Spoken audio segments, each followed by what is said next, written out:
ಆತ್ಮೀಯ ವೀಕ್ಷಕರೇ, ಯುವನಿಧಿ ಫಲಾನುಭವಿಗಳಿಗೆ ಇದು ಶಾಕಿಂಗ್ ನ್ಯೂಸ್ ಅಂತಾನೆ ಹೇಳ್ಬೋದು. ಯಾಕಂದ್ರೆ ಕರ್ನಾಟಕದ ರಾಜ್ಯ ಸರ್ಕಾರದ ಕಡೆಯಿಂದ 2025-26ನೇ ಸಾಲಿನಲ್ಲಿ ಬಿಡುಗಡೆಯಾಗಿರ್ತಕ್ಕಂಥ ರಾಜ್ಯ ಬಜೆಟ್ನಲ್ಲಿ ಕರ್ನಾಟಕದ ಗ್ಯಾರಂಟಿಯ 5 ಯೋಜನೆಗಳಲ್ಲಿ ಕೂಡ 4 ಯೋಜನೆಗಳಿಗೆ ಫಂಡ್ ರಿಲೀಸ್ ಆಗಿದೆ.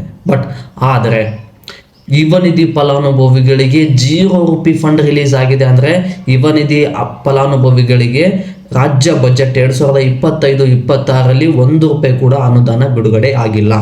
ಇದಕ್ಕೆ ಕಾರಣ ಏನು? ಯುವನಿಧಿ ಅಮೌಂಟ್ ಏನಾದರೂ ಸ್ಟಾಪ್ ಆಗುತ್ತಾ? ವಿದ್ಯಾರ್ಥಿಗಳು ರಾಜ್ಯ ಸರ್ಕಾರದ ಯುವನಿಧಿ ಫಲಾನುಭವಿಗಳಿಗೆ ಅಂದರೆ ಯುವನಿಧಿ 2 ವರ್ಷ ಹಣವನ್ನು ಕೊಡ್ತೀವಿ, ನಾವು ಇರೋವರೆಗೂ 5 ವರ್ಷದವರೆಗೂ ಪ್ರತಿ ವಿದ್ಯಾರ್ಥಿಗಳಿಗೆ 2 ವರ್ಷ ಯುವನಿಧಿ ಫಲಾನುಭವಿಗಳಿಗೆ ಹಣವನ್ನು ಕೊಡ್ತೀವಿ ಅಂತ ಹೇಳಿದ್ರು. ಇದನ್ನೇನಾದರೂ ಸುಳ್ಳು ಮಾಡೋಕೆ ಹೊರಟಿದೆಯಾ? ಈ ಎಲ್ಲ ಪ್ರಶ್ನೆಗಳನ್ನು ಕೆದಕ್ತಾ ಹೋದಾಗ ಒಂದು ಸ್ಪಷ್ಟವಾಗಿ ತಿಳ್ಕೋಬೇಕು ಸ್ನೇಹಿತರೆ, ರಾಜ್ಯ ಬಜೆಟ್ನಲ್ಲಿ ಹಣಕಾಸಿನ ಕೊರತೆ ಇರುವಂಥದ್ದು ಕೂಡ ಸತ್ಯ. ಈ ಗೃಹಲಕ್ಷ್ಮಿ ಯೋಜನೆಗೆ ಅನುದಾನ ಬಿಡುಗಡೆ ಆಗಿದೆ ರಾಜ್ಯ ಬಜೆಟ್ನಲ್ಲಿ. ಶಕ್ತಿ ಯೋಜನೆಗೆ, ಫ್ರೀ ಬಸ್ ಯೋಜನೆಗೆ, ವಿದ್ಯುತ್ ಯೋಜನೆಗೂ ಕೂಡ ಇಂತಿಷ್ಟು ಕೋಟಿ ಅಂತೇಳಿ ಹಣವನ್ನು ಬಿಡುಗಡೆ ಮಾಡಿದ್ದಾರೆ. ಯುವನಿಧಿ ಫಲಾನುಭವಿಗಳಿಗೆ ಹಣವನ್ನು ಬಿಡುಗಡೆ ಮಾಡಿಲ್ಲ. ಯಾಕೆ ಬಿಡುಗಡೆ ಮಾಡಿಲ್ಲ? ರಾಜ್ಯ ಸರ್ಕಾರವನ್ನು ನಂಬಿಕೊಂಡು ವಿದ್ಯಾರ್ಥಿಗಳು ಆಯ್ಕೆಯನ್ನು ಮಾಡಿದ್ದಕ್ಕೆ ವಿದ್ಯಾರ್ಥಿಗಳಿಗೆ ರಾಜ್ಯ ಸರ್ಕಾರದಿಂದ ಮೋಸ ಆಗ್ತಾ ಇದೆಯಾ ಅಂತೇಳಿ ಕೂಡ ಭಾಳಷ್ಟು ಜನ ಮನವರಿಕೆ ಮಾಡ್ಕೋಬೋದು. ಅವರು ಯುವನಿಧಿ ಹಣ ಸ್ಟಾಪ್ ಆಗುತ್ತೋ ಇಲ್ವೋ ಅನ್ನೋವಂಥದ್ದು ಕೂಡ ಕನ್ಫರ್ಮ್ ಆಗಿ ಯಾವುದೇ ಮಾಹಿತಿಯನ್ನು ರಾಜ್ಯ ಬಜೆಟ್ನಲ್ಲಿ ನೀಡಿಲ್ಲ.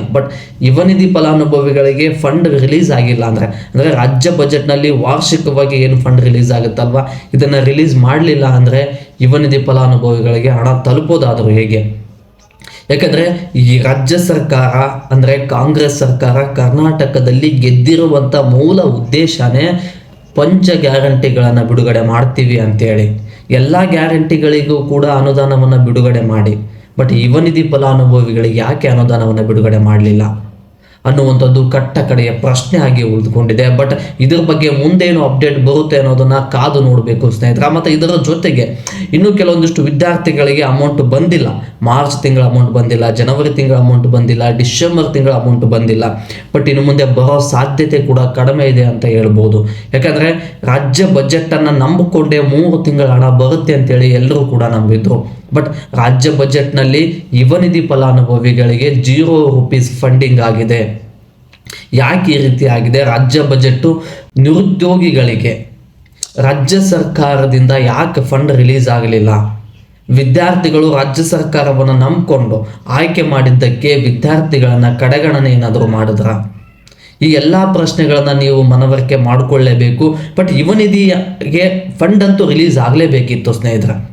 2 ವರ್ಷ ಕೊಡ್ತೀವಿ ಅಂತ ಹೇಳಿದ್ರಲ್ವ, ಮೊದಲನೇ ವರ್ಷದಿಂದ ಯಾರೆಲ್ಲ ಹಣವನ್ನು ಪಡ್ಕೊಂಡಿದ್ದಾರಲ್ಲ ಅವರಿಗೆ ಕ್ಯಾನ್ಸಲ್ ಆಗಲಿ. ಫಂಡೇ ರಿಲೀಸ್ ಆಗಲಿಲ್ಲ ಅಂದರೆ ಯುವನಿಧಿ ಫಲಾನುಭವಿಗಳ ಖಾತೆಗೆ ಅಮೌಂಟು ತಲುಪೋದಾದರೂ ಹೇಗೆ? ನಿಜ ತಾನೆ? ಈಗೇನು ಮೊದಲನೇ ವರ್ಷದಿಂದ ಯಾರೆಲ್ಲ ಹಣ ಪಡ್ಕೊತಾ ಇದ್ರಲ್ವ ಅವ್ರಿಗೆ ಸ್ಟಾಪ್ ಆಗಲಿ, ಮತ್ತು ನೀವು ಅಪ್ಲಿಕೇಶನ್ ಏನು ಹಾಕಿರ್ತಾರಲ್ವ ಅವ್ರಿಗೆ ಹಣ ಬಿಡುಗಡೆ ಆಗಲಿ. ಅಲ್ಲಿ ಫಂಡೇ ರಿಲೀಸ್ ಆಗಲಿಲ್ಲ ಅಂದರೆ ಹೊಸಬರಿಗೂ ಅಮೌಂಟ್ ಬರೋದಿಲ್ಲ, 2 ವರ್ಷ ಆದವ್ರಿಗೂ ಅಮೌಂಟ್ ಬರೋದಿಲ್ಲ, ರೀಸೆಂಟಾಗಿ ಅಪ್ಲಿಕೇಶನ್ ಹಾಕಿರ್ತಕ್ಕಂಥವ್ರಿಗೂ ಅಮೌಂಟ್ ಬರೋದಿಲ್ಲ. ಇದ್ರ ಬಗ್ಗೆ ಏನಾದರೂ ಮತ್ತೆ ಅಪ್ಡೇಟ್ ಕೊಡುತ್ತಾ ರಾಜ್ಯ ಸರ್ಕಾರ ಅಂತೇಳಿ ಕಾದು ನೋಡಬೇಕು.